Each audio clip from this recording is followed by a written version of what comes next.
নমস্কাৰ insight India চাই থকাৰ বাবে প্ৰতিগৰাকী দৰ্শকক ধন্যবাদ জ্ঞাপন কৰিছো। এই মুহূৰ্তত এটা গুৰুত্বপূৰ্ণ খবৰ লৈ অহাৰ চেষ্টা কৰিছো, কিয়নো নৱবৰ্ষৰ আনন্দ উল্লাসৰ মাজতে পাঠশালাত এবাৰ চোৰৰ চাফাই অভিযান। নৱবৰ্ষৰ আনন্দ উল্লাস চলি আছে, তাৰ মাজতে পাঠশালাত চোৰে চলাইছে চাফাই অভিযান। কেইবাখনো ব্যৱসায়িক প্ৰতিষ্ঠানত চোৰে চলাইছে এই চাফাই অভিযান। লৈ আহিছো সবিশেষ।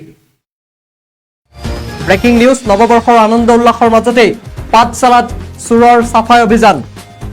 নৱবৰ্ষৰ আনন্দ উল্লাস চলি আছে ৰাজ্যজুৰি, তাৰ মাজতে চোৰে চলালে চাফাই অভিযান। পাঠশালাত সংঘটিত হৈছে এই ঘটনা। পাঠশালাৰ ব্যৱসায়িক প্ৰতিষ্ঠানত চোৰে চলাইছে চাফাই।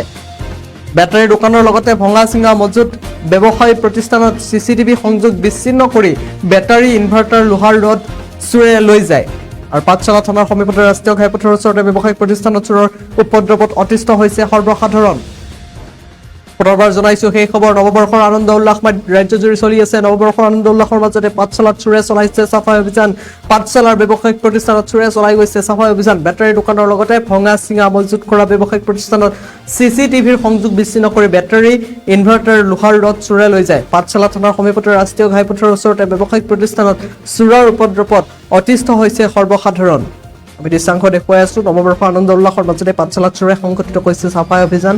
পাঠশালাৰ ব্যৱসায়িক প্ৰতিষ্ঠানত চোৰে চলালে লুটপাট আৰু অতিষ্ঠ হৈ পৰিছে সৰ্বসাধাৰণ।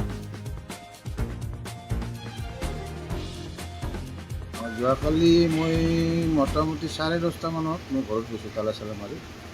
তাৰপিছত আপোনাৰ তাৰপিছত হৈছে অফিচৰ কমপ্লিট তালা ভাঙিছে, অফিচৰ একো সামগ্ৰী নাই, গোটেই সামগ্ৰী নিছে। ইভেন আপোনাৰ মোৰ কাটা দাগা পৰ্যন্ত নিছে। আৰু গেটৰ 3টা তালা আছিল, এইবিলাক তালা ভাঙি সোমাইছে। মোৰ অফিচৰ কমপ্লিট বস্তুটো নিছে। ইয়াৰ ভিতৰত আছিল ইনভাৰ্টাৰ, বেটেৰী, এইবিলাক নিছে। আৰু এই যিখিনি অলপ মূল্যৱান সামগ্ৰী আছিল সেইখিনি নিছে। আৰু ইয়াতে গাড়ীৰ স্পষ্ট চাকা চিনি আছে, গাড়ী সোমাই চুৰি কৰিছে। ইয়াতে কিমানখন দোকানত চুৰি হৈছে?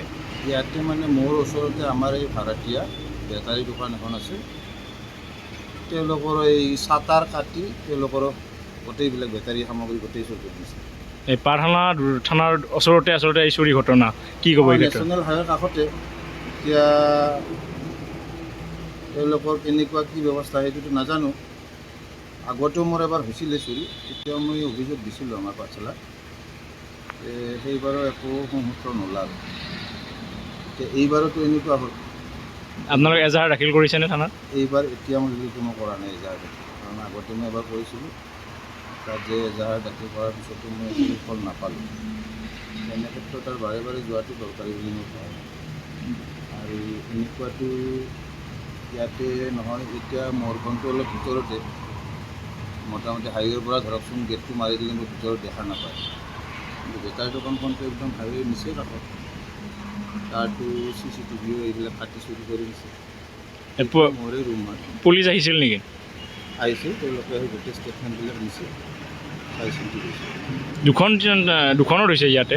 দুয়োখন দোকানত হৈছে। আৰু দুয়োখন দোকানতে কিমানমান টকাৰ সামগ্ৰী? মোৰটো ধৰকচোন এপ্ৰক্সিমেট 3.5 লাখ টকাৰ ওপৰত।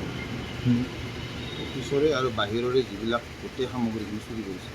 আৰু তেখেতসকলৰ? তেওঁতো মই পৰিমাণটো গম নাপাম।